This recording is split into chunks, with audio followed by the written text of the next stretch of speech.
All right, here we are. It's almost the end of 2023. Pretty soon we're all going to have to remember to put 2024 on all of our documents. You go to the doctor and you have to fill out paperwork again, even though you've already filled it out. And then you go back a couple weeks later, they make you fill it out again. And every time your kid goes on a field trip, you have to fill out all the information, including all the insurance information, even though you filled it out 7 times already for the school and they should just have it on file. Every time you're going to have to remember to put 2024 instead of 2023, and I'm not better. Hope you have a good New Year's weekend, a happy New Year's, safe New Year's Eve. Wisely, I'm going to make a video about my New Year's resolutions for this year. I'm feeling pretty good about them already. But don't put too much stock in New Year's resolutions. All we can do is try to do our best. And anyways, okay, so I'm going to talk about Reacher. Reacher on Amazon Prime Video, based on the books by Lee Child, starring Alan Ritchson. Ritchson is pretty perfect for the part of Jack Reacher. He's a big, strong, tall guy, looks the part, although I'll get to some quibbles I have with that in Season 2 here shortly. Season 1 was based off Killing Floor, the first Lee Child Jack Reacher book. That's the first book I read. It's the first book in the series. It continues to be my favorite of the series, though I've only read like 7 of the books, I think, something like that. So I'm not like, fully caught up. I have not read Bad Luck and Trouble, which the second season is based off. That's the 11th book in the series, and I just haven't gotten that far. Reacher is like a guilty pleasure read, a beach vacation read, it's one of those, like, I don't feel like reading a serious book or a long, epic fantasy trilogy or something, so I'm going to read a Reacher book. And they're always fun.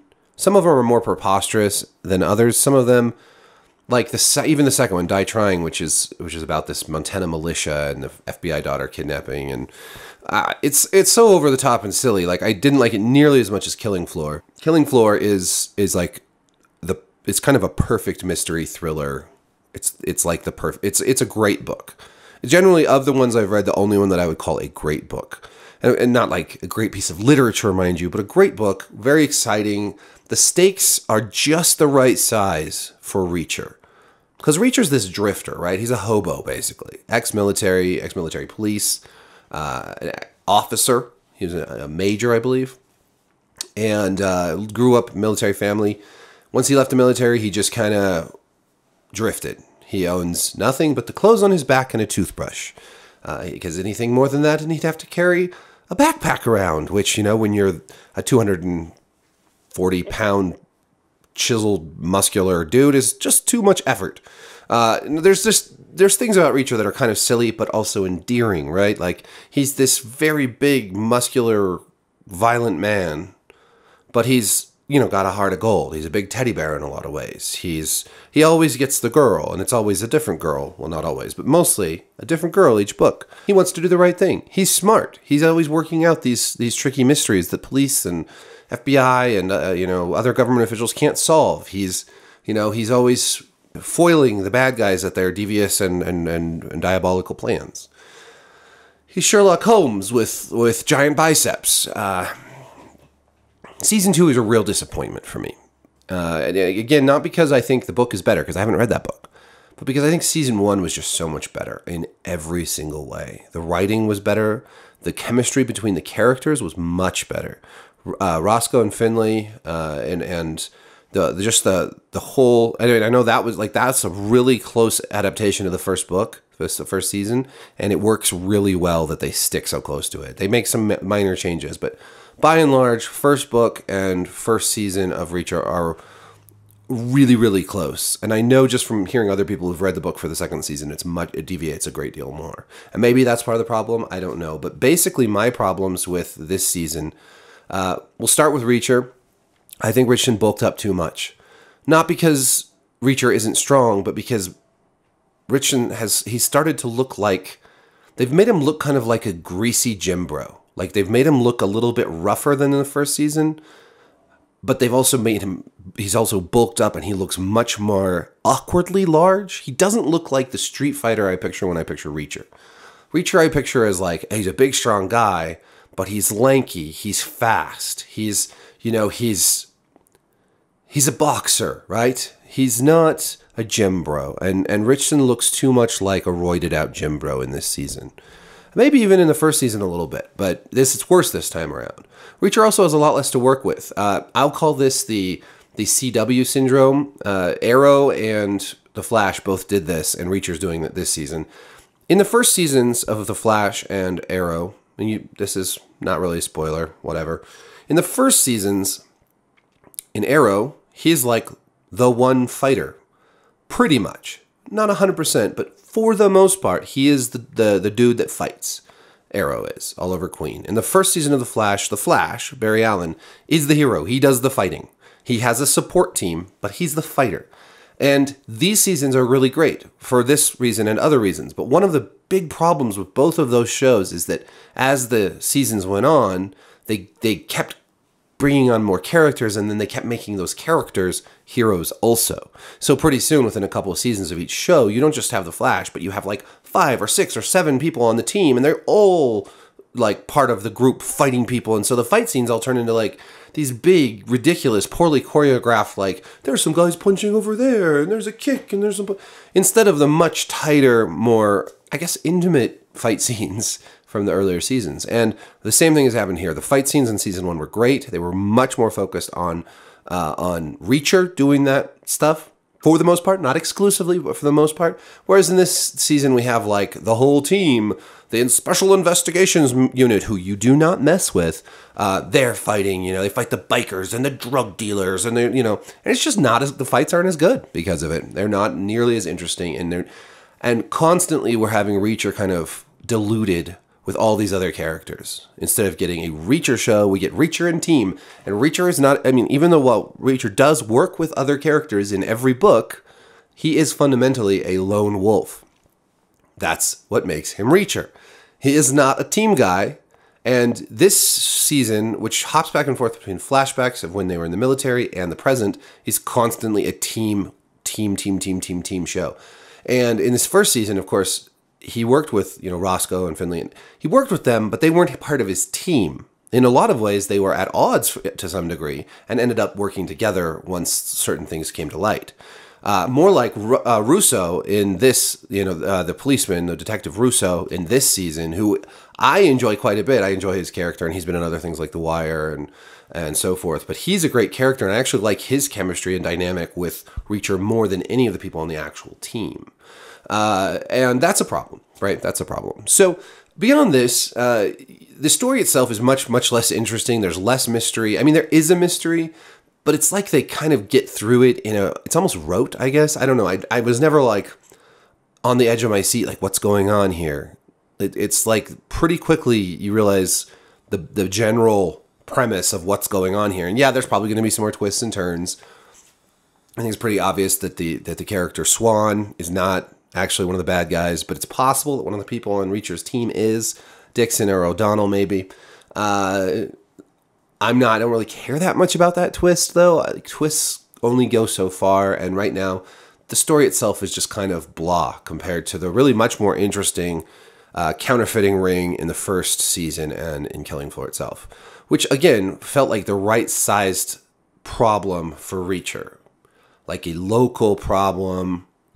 And I know, the Reacher books go huge. They go big with, geopolitical stuff. And the other problem is the writing is just sloppy as hell. Aside from, the less interesting and more poorly choreographed fights, we have, there's some fun dialogue. There's some good banter. But overall, it's just plagued with plot holes. There's a scene where they... They bust into this house and kill a bunch of dudes, and then they're trying to chase down this like office worker from the company that they're investigating, and he drives off and gets away. But then, like, they radio Reacher, and they're like, "This is where he's at." And so Reacher grabs a barbecue, like a barbecue grill, he picks it up, and apparently he throws it. We don't see him throw it, but the guy's driving, and it hits his windshield. And then Reacher comes running up from a totally different direction. Now, I'm sorry, but not only would a very strong person have trouble throwing a barbecue more than like 10 feet. They're pretty heavy even for a really strong person. But throwing it accurately at a moving vehicle you can't see, it's beyond outlandish and preposterous. It's just stupid. And then Reacher coming running up from a different direction makes no sense. So the whole thing when I saw it, it just dragged me right out of the show. And there's been lots of stuff like that. Like Like in this latest episode, the bad guys hijack this truck filled with 650 missiles. And the only person guarding the truck is the driver, who gets hoodwinked by the bad guys who were pretending to be broken down on the side of the road. There's no security. And you might say, okay, well, that's because the bad guys sent him out without security. But that doesn't make sense either, because the bad guys aren't going to send somebody out with no security. Because once this gets discovered that they were robbed, which is something they have to account for, then they're going to look very suspicious if they sent this truck with 650 rockets, $65 million worth of rockets, or missiles, or whatever, out with no security. And if you're going to do it that way, why even send a driver who's not in on it? You've got guys who are in on it. Just have one of them drive the truck out and save the whole, like, shooting a guy in the middle of the street. Do no cars drive down this road that they're on either? The drug deal scene in the flashback, they're trying to trick these drug dealers into, with the heroin that they've got. And this one of the drug dealers who brings back food recognizes Swan as a military policeman. And immediately they just kill the drug dealers. Now, for one thing, they could have talked their way out of this easily enough, I think. They could have said, yeah, we're military policemen. That's why this scam is so great. Like, we're the ones watching this for this stuff. That's how we're getting it. Like, this is they could have worked that right into their pitch. Or they could have tried to arrest these guys, but just going straight for the kill seems just not like what policemen generally do. Like, they're going to want to arrest these guys and get, that would help with their case. It'd be more lawful, etc., etc. And there's lots of things like this, like the snipers at the cemetery. Can't even hit a single person, then get chased away by a bunch of people with pistols. You've got scoped sniper rifles at range. Like, you're going to be able to hit somebody unless you're literally the most incompetent assassin ever. And that's what they're doing. In some shows, you see how, like, the protagonist is made to look smart by making everyone around them look stupid. In this show, they're making the protagonist look like a badass by making everyone around them look weak and stupid and incompetent, and like terrible fighters, like the biker gang that they beat up with ease. Stormtrooper syndrome, maybe we call that. But it doesn't make the character look like a badass. It just feels unearned and, like, kind of weak. Whereas, like, Reacher beating up the dudes in the prison in the first season, or Reacher coming up with a clever plan to ambush the guys that are coming to kill him in the first season, like, that kind of stuff works really well because you see that there's either this element of surprise and, like, fighting overwhelming numbers, but still you're just such a badass that you win, or Reacher being smart and clever and laying a trap for his enemies, not just relying on brute strength and I guess, incompetence of his enemy.